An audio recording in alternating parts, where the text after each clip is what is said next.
இப்ப நாத விந்துங்கிறது விந்து தானே, அது எப்படி ஆவியா ஒரு அலைவரிசையா எப்படி மேல வருது? அப்ப தோல் உரிக்கிற மாதிரி அந்த நாத விந்துக்குள்ள எவ்வளவு பெரிய உருகையத்தணும் தான் நாத விந்த காய்ச்சணும். கஞ்சி காய்ச்சி பார்த்திருக்கீங்க, சோறு காய்ச்சி பார்த்திருக்கீங்க, தியானத்துல நாத விந்த காட்சி பார்த்திருக்கீங்களா?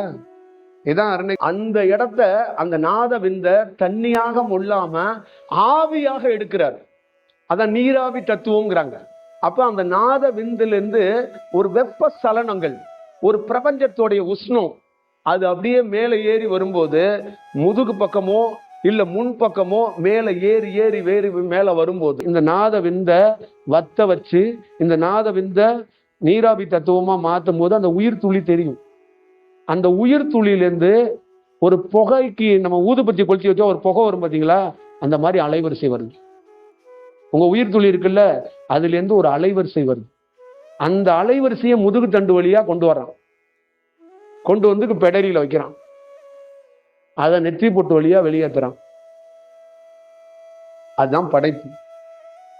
முருகன் இப்படித்தான் பிறந்தான், சரிங்களா? இப்படிதான் எல்லா ஞானியும் உருவாகிறான். தியானத்துல நாங்கள் உருவானது இப்படிதான். நாங்க வேற எதுவும் பிரத்யேகமாலாம் உருவாகல, இதுதான் தியானம்.